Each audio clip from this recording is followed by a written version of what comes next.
लोकतंत्र के सबसे बड़े मंदिर में जन के तंत्र को कैसे छिन्न भिन्न किया जा रहा है वो देश देख रहा है। मणिपुर में अभी भी हिंसा पर विराम नहीं लगा है। वहां अभी भी बंदूकों की भाषा ही बोली जा रही है। आंदोलन अभी भी हिंसक ही है। लोगों को अभी भी घरों से निकलने में डर लग रहा है। सूबे में सेना तैनात है मगर हालात नहीं सुधर रहे हैं। इधर दूसरी तरफ संसद में संग्राम है, मणिपुर के नाम पर कोहराम है। Welcome to the big bench table. Monsoon सत्र जिस दिन से शुरू हुआ है उसी रोज से हंगामे की भेंट चढ़ रहा है। विपक्ष लगातार मांग कर रहा है कि प्रधानमंत्री नरेंद्र मोदी संसद आएं और संसद के पटल पर मणिपुर को लेकर बयान दें। विपक्ष इसी मांग को लेकर संसद की कार्यवाही नहीं होने दे रहा, जबकि सरकार की ओर से साफ साफ कह दिया गया है कि सरकार मणिपुर पर चर्चा के लिए तैयार है। इसके बावजूद विपक्ष बात नहीं सुन रहा और बवाल काटे पड़ा है। आप विपक्ष की नीयत का अंदाजा इस बात से लगा लीजिए कि गृह मंत्री अमित शाह ने कांग्रेस के अध्यक्ष मल्लिकार्जुन खड़गे को एक चिट्ठी लिखी। चिट्ठी में साफ साफ लिखा कि सरकार मणिपुर पर संपूर्ण चर्चा के लिए तैयार है। बावजूद इसके हंगामा है कि थम ही नहीं रहा।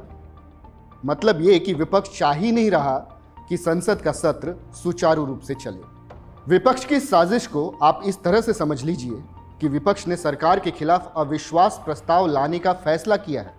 लोकसभा स्पीकर ने विपक्ष के अविश्वास प्रस्ताव को स्वीकार भी कर लिया है। लेकिन यह अविश्वास प्रस्ताव क्यों लाया गया और विपक्ष अविश्वास प्रस्ताव लाकर क्या साबित करना चाहता है, ये सब जानने से पहले यह जानना होगा कि अविश्वास प्रस्ताव होता क्या है। दरअसल विपक्ष सरकार के खिलाफ अविश्वास प्रस्ताव तब लाता है जब उसे भरोसा हो कि सरकार चलाने वाले दल के पास सरकार चलाने वाला संख्या बल नहीं, मगर बीजेपी के पास तो बहुमत है। फिर यह अविश्वास प्रस्ताव की क्या जरूरत? यही तो खेल है। चलिए आपको पहले अविश्वास प्रस्ताव के बारे में बता दें। अगर अविश्वास प्रस्ताव के समर्थन में 50 सांसदों का समर्थन है तो स्पीकर अविश्वास प्रस्ताव को एक्सेप्ट करता है और फिर समय और तारीख तय की जाती है। ऐसा नहीं है कि अविश्वास प्रस्ताव कोई खास आदमी पेश करता है, इसे कोई भी पेश कर सकता है, लेकिन उसके पास 50 सांसदों का समर्थन होना चाहिए। लोकसभा की नियमावली 198 कहती है कि सांसदों को लिखित नोटिस दिन में 10 बजे के पहले देना होता है और स्पीकर इस नोटिस को हाउस में पढ़ते हैं। नोटिस स्वीकार किए जाने के 10 दिन के भीतर तारीख तय की जाती है। तय हुई तारीख को अगर सरकार सदन में संख्या बल नहीं जुटा पाती तो उसे इस्तीफा देना पड़ता है। अब जरा नंबर का खेल भी समझ लीजिए। एनडीए के पास अभी कुल 325 से ज्यादा सांसद हैं, जबकि अविश्वास प्रस्ताव के समर्थन में वोट करने वाले विपक्ष के पास महज 142 सांसद हैं। जाहिर सी बात है कि अविश्वास प्रस्ताव का गिरना तय है। बावजूद इसके विपक्ष इस रणनीति पर चल रहा है कि अविश्वास प्रस्ताव को गिराने के लिए पीएम मोदी को सदन में रहना होगा और उसी वक्त विपक्ष मणिपुर के मसले पर पीएम मोदी को घेरेगा।